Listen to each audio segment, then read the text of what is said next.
नमस्कार, मी पंजाब जिल्ह्यामध्ये काही भागामध्ये पर्यंत काही भागाला सोडून देणार आहे म्हणून हा आंदोलन केला. फक्त जिल्ह्यामध्ये मात्र पावसाची हजेरी असणार आहे म्हणून हे लक्षात येतं.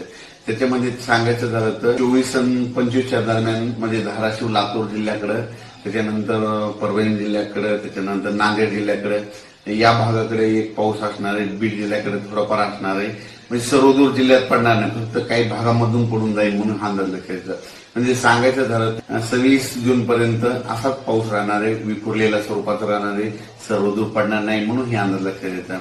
राज्यामध्ये आता ही जी वारं चालू आहे ते काही ठिकाणी 25 जूनला बंद होईल, काही ठिकाणी 26 जूनला बंद होईल आणि हे वारं बंद झाल्याच्या नंतर परत चांगलं पावसाचं वातावरण तयार होणार आहे. पण राज्यात मध्ये आता सर्वदूरचा एवढा पाऊस नाही. फक्त म्हणजे सांगायचं झालं तर कोकणात मध्ये सातारा जिल्हा, सांगलीकडला काही भाग, त्याच्यानंतर पुणे त्याच्यानंतर तसंच पुढं नाशिक पर्यंत, सिन्नर नाशिक पर्यंत ते पट्ट्यामध्ये कोकणाच्या कोकणपट्टीचा पट्टा म्हणतात ते पाऊस चालू राहणार आहे. तिकडचा पाऊस काही कमी होणार नाही म्हणून हा अंदाज लक्षात येतं.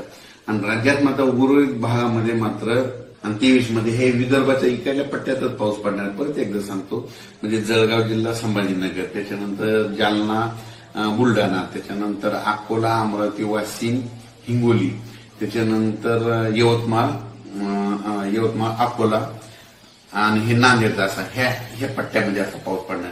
आणि परभणी जिल्ह्यात देखील थोडाफार प्रमाणात पडणार आहे. म्हणजे सर्वदूर पडणार नाही हे अंदाज लक्षात येतात. पण 23-24चा मात्र 23-24-25 आहे मात्र लातूर भागाकडे पाऊस असणार आहे.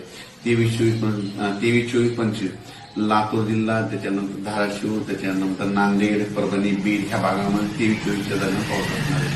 सर्वदूर असा काही पाऊस नाही, फक्त जिल्ह्यामध्ये कुठेतरी अर्ध्या भागामध्ये येऊन जाईल म्हणून हा अंदाज लक्षात येतात.